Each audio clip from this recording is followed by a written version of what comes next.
ഇത് മാസ് മോട്ടോഴ്സിൽ നിന്നാണ്. നമ്മുടെ ഹീറോ മാസ്ട്രോൻ്റെ ഒരു ജനറൽ സർവീസ് വീഡിയോ ആണ്.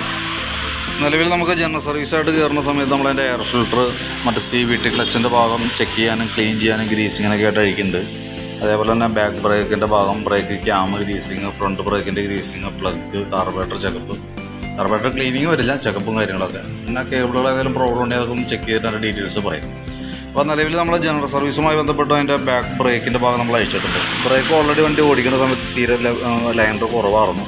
അപ്പോൾ നമ്മൾ ചെക്ക് ചെയ്യുമ്പോൾ അത്യാവശ്യം അതിൻ്റെ കാലാവധി കഴിഞ്ഞേക്കലാണ്. അതേപോലെ തന്നെ ബ്രേക്ക് ക്യാമൊക്കെ ചെറിയ ടൈറ്റ് ഉണ്ട്. അപ്പോൾ നമുക്ക് മഴയുടെ സമയമാണ്, അതിൻ്റെ ഉള്ളിലൊക്കെ അത്യാവശ്യം തുരുമ്പും കാര്യങ്ങളൊക്കെ ഉണ്ട്. അപ്പോൾ അത് നമ്മളൊന്ന് അഴിച്ച് ഫുള്ള് ക്ലീൻ ചെയ്തതിന് ശേഷം ക്യാമൊക്കെ ഒന്ന് ഗ്രീസ് ചെയ്തിട്ട് ലൈനർ മാറ്റിയാലാണ് ബ്രേക്കിൻ്റെ കേസ് റെഡിയാവും. പിന്നെ നമ്മൾ വണ്ടി ടെസ്റ്റ് ഡ്രൈവ് നടത്തുന്ന സമയത്ത് വണ്ടി ഓട്ടത്തിലൊരു പാളിച്ച വെട്ടൽ കേസ് പറഞ്ഞിട്ടുണ്ടാവും. അത് ശരിക്കും നമുക്ക് ഈ ഉപയോഗിച്ചാൽ ടയറിൻ്റെ ആണ് അതിൻ്റെ പ്രോബ്ലം ഉണ്ടാവും. നിലവിൽ വേറെ പ്രശ്നങ്ങളൊന്നുമില്ല. ശരിക്കും നമുക്ക് കമ്പനി മോഡൽ ടയർ യൂസ് ചെയ്യാം. കമ്പനി വരുമ്പോൾ നമുക്ക് സാപ്പർ മോഡലാണ് വരാം. അതേപോലത്തെ ടയറാണ് കുറേ കൂടി ബെറ്റർ. നിലവിൽ വേറെ ടെക്നിക്കലി വേറെ ബെയറിങ്ങിൻ്റേതായിട്ടുള്ള പ്രശ്നങ്ങളോ അങ്ങനത്തെ വേറെ കംപ്ലൈൻറ്റുകളൊന്നുമില്ല.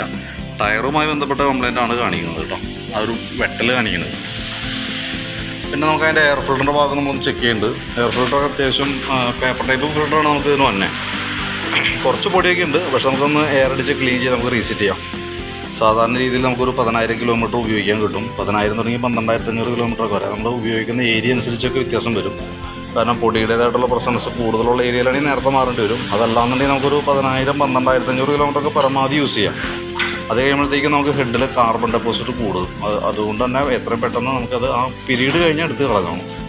പിന്നെ അതേപോലെ തന്നെ നമുക്ക് ഇപ്പം നിലവിൽ നമുക്ക് മാറ്റേണ്ട ആവശ്യമില്ല കേട്ടോ, ഒന്ന് എയർ അടിച്ച് ക്ലീൻ ചെയ്ത് റീസെറ്റ് ചെയ്താൽ മതി. ക്ലച്ചിൻ്റെ ഭാഗം നമ്മൾ ചെക്ക് ചെയ്യുന്നുണ്ട്. ഇതിൻ്റെ ഉള്ളിലൊക്കെ ഈ കാണുന്ന അത്യാവശ്യം നല്ല രീതിയിൽ പൊടിയാണ്. കാരണം വെച്ചാൽ ക്ലച്ച് വർക്ക് ചെയ്യുമ്പോൾ വന്ന പൊടിയും ഈ റബ്ബർ ടൈപ്പ് ബെൽറ്റുള്ളൂ. അപ്പോൾ ബെൽറ്റ് ഒരേണേൻ്റെ പൊടിയും കാര്യങ്ങളൊക്കെ അതിനകത്തുണ്ട്. അപ്പോൾ അതൊക്കെ ഫുള്ളായിട്ട് നമ്മളൊന്ന് ക്ലീൻ ചെയ്ത് എയർ അടിച്ച് ക്ലീൻ ചെയ്ത് ഫുൾ ക്ലിയർ ആയിട്ട് നമ്മൾ റീസെറ്റ് ചെയ്യും. അതേപോലെ തന്നെ ക്ലച്ച് ഷാഫ്റ്റിൻ്റെ ആയാലും ക്രാങ്ക് ഷാഫ്റ്റിൻ്റെ ആയാലും സൈഡിൽ ഓയിൽ ലീക്കോ കാര്യങ്ങളോ നിലവിൽ വേറെ പ്രശ്നങ്ങളൊന്നുമില്ല.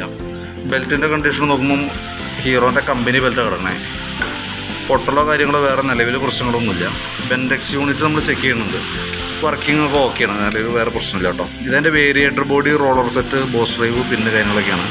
നോർമൽ നമ്മുടെ ഉപയോഗം വെച്ച് നോക്കുമ്പോൾ അത് വലിയ തേയ്മാനം എന്ന് പറയാനൊന്നുമില്ല. ചെറുതായിട്ടുണ്ട്, വലിയ തേയ്മാനം എന്ന് പറയാനൊന്നുമില്ല. നമുക്കിപ്പോൾ ഏകദേശം 36,000 കിലോമീറ്ററോളം ഓടിയിട്ടുണ്ട്, 33,000 കിലോമീറ്റർ കേട്ടോ. പിന്നെ നമുക്ക് അതിൻ്റെ ക്ലച്ചിൻ്റെ ഭാഗം നമ്മൾ അഴിച്ചിട്ട് ക്ലീൻ ചെയ്യുന്നുണ്ട്. അതുപോലെ തന്നെ ഗ്രീസിങ് നടത്തി റീസെറ്റ് ചെയ്യുന്നുണ്ട്. അതിനകത്ത് ആ ചുമന്ന കളറിലാണ് തുരുമ്പാണ്. ഇത് ശരിക്കും CVT ക്ലച്ചിൻ്റെ ഏറ്റവും കൂടുതൽ മൂവിങ് പാർട്സ് ഉള്ളൊരു യൂണിറ്റാണിത്. അതിൻ്റെ ഉള്ളിൽ റോളർ, പിന്നെ അതിനോടനുബന്ധിച്ച് വന്ന സാധനങ്ങളൊക്കെ ഉണ്ട്. അപ്പോൾ നമ്മളത് അഴിച്ച് മാനുവലായിട്ട് തന്നെ ഗ്രീസ് ചെയ്ത് റീസെറ്റ് ചെയ്യേണ്ടതാണ്. അത് നമുക്ക് ഓരോ സർവീസിലും, നമ്മളിവിടെ ഓരോ സർവീസിലും ചെയ്തു പോകുന്നുണ്ട്. എല്ലാ സർവീസിലും നമ്മൾ ചെക്ക് ചെയ്ത് ആവശ്യമാണെങ്കിൽ അഴിച്ച് ഗ്രീസിങ് നടത്തും. ഇതിപ്പോൾ ചെയ്യേണ്ട സമയമായിട്ടുണ്ട്. കാരണം വെച്ചാൽ അതാണ് ആ തുരുമ്പിൻ്റെ ചെറിയൊരു ഇത് കാണുന്നത്. അപ്പോൾ അതേപോലെ തന്നെ ക്ലച്ച് ഔട്ടറൊക്കെ ആയാലും ഫുള്ളായിട്ട് ക്ലീൻ ചെയ്ത് റീസെറ്റ്, അതിൻ്റെ പൊടിയും കാര്യങ്ങളൊക്കെ ഉണ്ട്. അപ്പോൾ അതുകൊണ്ട് ഇതിനകത്ത് പൊടി വരുമ്പോൾ തന്നെ നമുക്ക് അറിയാൻ പറ്റും വണ്ടി ആക്സിലേറ്റർ വണ്ടി എടുത്തിട്ട് മൂവ് ആവുന്ന സമയത്ത് ഒരു ജെർക്കിങ് ഫീൽ ചെയ്യും. അത് മെയിനായിട്ട് ക്ലച്ചുമായി ബന്ധപ്പെട്ട കംപ്ലൈൻ്റാണ്. അപ്പോൾ അത് നമുക്ക് ക്ലിയർ ചെയ്യാവുന്നുള്ളൂ. പിന്നെ നമുക്ക് ഈ ഭാഗത്തേക്ക് വരുമ്പോഴത്തേക്കും എൻജിൻ ഹെഡിൻ്റെ ഭാഗത്ത് നിലവിൽ വേറെ ഓയിൽ ലീക്കോ കാര്യങ്ങളോ വേറെ പ്രശ്നങ്ങളൊന്നുമില്ല. കാർബറേറ്റർ യൂണിറ്റിൻ്റെ ഭാഗത്തേലും വേറെ കാര്യമായിട്ടുള്ള പ്രോബ്ലംസ് ഒന്നുമില്ല. കുറച്ച് ചെളിയൊക്കെ ഉണ്ട്, അതല്ലാണ്ട് ചോക്കൊക്കെ വർക്കിംഗ് ഓക്കെയാണ്. ആക്സിലേറ്ററിൻ്റെ കേബിളൊക്കെ ആയാലും അത്യാവശ്യം സ്മൂത്താണ്, വലിയ ടൈറ്റൊന്നും പറയില്ല. മഴയുടേതായിട്ടുള്ള പ്രോബ്ലംസ് ഇനിയിപ്പോൾ മഴ കഴിയുമ്പോഴത്തേക്കും ഓവർ ടൈറ്റ് കാണിക്കും. അത് ഫ്രണ്ട് ഭാഗത്തേക്ക് വരുമ്പോഴത്തേക്ക് നമുക്കൊരു ബ്രേക്കിൻ്റെ കേബിൾ ലോഡായി കിടക്കുന്നുണ്ട്. അത് റൈറ്റ് സൈഡിൽ നമ്മൾ ഫ്രണ്ട് ബ്രേക്ക് പിടിക്കുമ്പോൾ വലിയുന്ന കേബിളാണ് കേട്ടോ. അത് ലോഡായതുകൊണ്ട് തന്നെ നമുക്ക് പെട്ടെന്ന് നമ്മൾ ബ്രേക്ക് ചെയ്യുമ്പോഴത്തേക്കും ചാടി കയറി പിടിക്കുന്നൊരു സിറ്റുവേഷൻ വന്നിട്ടുണ്ട്. അതിൽ റിട്ടേൺ പോരില്ല, കാരണം ഞാൻ ആകെ അത്രേ വലിയണുള്ളൂ.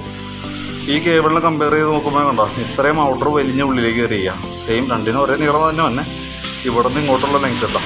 അത് ഇതിൽ വളരെ കുറവാണ്. കാരണം അത് ഔട്ടർ വലിഞ്ഞിട്ട് ഇന്നർ ലോഡായിട്ട് നിൽക്കാം. അപ്പോൾ നമ്മൾ ബ്രേക്ക് സെറ്റ് ചെയ്യുമ്പോൾ ഒരു കാരണവശാലും അത് കറക്റ്റ് ആവില്ല. പിന്നെ നമുക്ക് ഇതിൻ്റെ ബാറ്ററിയുടെ ഭാഗത്ത് നമ്മൾ ചെക്ക് ചെയ്യുന്നുണ്ട്. ബാറ്ററി ടെസ്റ്റും കാര്യങ്ങളും കൂടി നടക്കുന്നുണ്ട്. നമുക്ക് ഇതിപ്പോൾ ഇരിക്കുന്ന ബാറ്ററി പുതിയ ബാറ്ററി ഉണ്ടോ, ആമറോണിൻ്റെ ബാറ്ററിയാണ്. 12 വോൾട്ട് വന്ന 5 ആമ്പിയറിൻ്റെ ബാറ്ററിയാണ്, പുതിയ ബാറ്ററിയാണ്. എന്നാലും നമ്മൾ സർവീസിൻ്റെ ഭാഗമായിട്ടൊന്ന് ചെക്ക് ചെയ്യുന്നുണ്ട്. ബാറ്ററി ടെസ്റ്റും കൂടി നടത്തുന്നുണ്ട്. വോൾട്ട് ചെക്ക് ചെയ്യുമ്പോൾ 13 വോൾട്ട് കാണിക്കുന്നുണ്ട്. മാക്സിമം ഔട്ട്പുട്ട് കിട്ടുന്നുണ്ട് നമുക്ക്.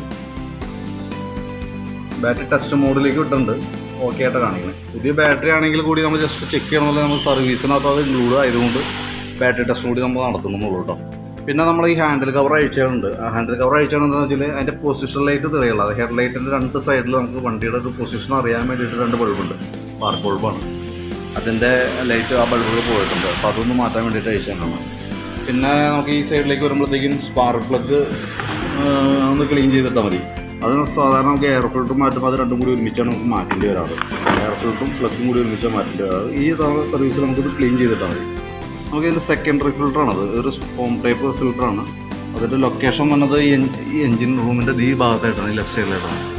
അപ്പോൾ അത് നമുക്ക് അതിൻ്റെ കാലാവധി കഴിഞ്ഞിട്ടുണ്ട്. കാരണം ഞാൻ ദ്രവിച്ചു തുടങ്ങി.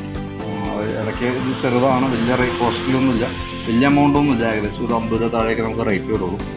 അപ്പോൾ അതൊന്നും മാറ്റിയിടണം. കാരണം വെച്ചാൽ അത് തീരെ മോശമായി. പിന്നെ എൻജിൻ ഓയിൽ മാറുന്നുണ്ട്. നിലവിൽ അതാണ് അത്രയും വർക്കാണ് മെയിനായിട്ട് നമുക്ക് ചെയ്യേണ്ടി വരുന്നത്. ഒന്ന് നമുക്ക് ബാക്കിൽ ബ്രേക്ക് ലൈനർ മാറാനുണ്ട്. പിന്നെ എൻജിൻ ഓയിൽ മാറുന്നുണ്ട്. ഈ സെക്കൻഡറി ഫിൽറ്റർ മാറ്റുന്നുണ്ട്. പിന്നെ ഫ്രണ്ടിലേക്ക് വരുമ്പോഴത്തേക്ക് നമുക്ക് ആ ഒരു ബ്രേക്കിൻ്റെ ഒരു കേബിൾ ലോഡായി കിടക്കുന്നുണ്ടല്ലോ, അത് ചേഞ്ച് ചെയ്യണം. ആ പൊസിഷൻ ലൈറ്റിൻ്റെ 2 പാർക്കുകൾ പോയിട്ട് അത് ഒന്ന് മാറ്റിയിടാനുണ്ട്. ഇത്രയും കേസാണ് മെയിനായിട്ട് നമുക്കിതുമായി ബന്ധപ്പെട്ട് സർവീസുമായി ബന്ധപ്പെട്ട് നമുക്കത് മാറ്റേണ്ടി വരുന്ന പാർട്സുകൾ കേട്ടോ. ബാക്കിയത്തൊക്കെ നമുക്കൊന്ന് അഴിച്ച് ക്ലീനിങ്ങും ഗ്രീസിങ്ങും, ബാക്കിയത്തെ ഗ്രീസ് ചെയ്യേണ്ട ഭാഗങ്ങൾ ഗ്രീസ് ചെയ്യാം, ക്ലീൻ ചെയ്തിട്ടുണ്ട് ക്ലീൻ ചെയ്യാം. അതൊക്കെയാണ് നമുക്ക് ചെയ്യേണ്ടതായിട്ടുള്ളൂ. അപ്പോൾ ഞാനതിൻ്റെ ഒരു ഏകദേശം ഒരു എസ്റ്റിമേറ്റ് ആക്കിയിട്ട് അതിൻ്റെ ഡീറ്റെയിൽസ് എസ്റ്റിമേറ്റും അതിൻ്റെ വീഡിയോസും കൂടിയിട്ട് ഞാൻ വാട്സാപ്പിലേക്ക് ഒന്ന് സെൻഡ് ചെയ്തണം. അതൊന്ന് നോക്കാം. വീഡിയോ കണ്ടതിന് ശേഷം നോക്കിയിട്ട് ഒന്ന് റിപ്ലൈ ഇടണം കേട്ടോ. നമ്മൾ വർക്ക് ചെയ്തുകൊണ്ടിരിക്കുകയാണ്. അപ്പോൾ പരമാവധി വൈകാതെ ഒന്ന് ചെയ്യാൻ ശ്രദ്ധിക്കണം. ഓക്കെ.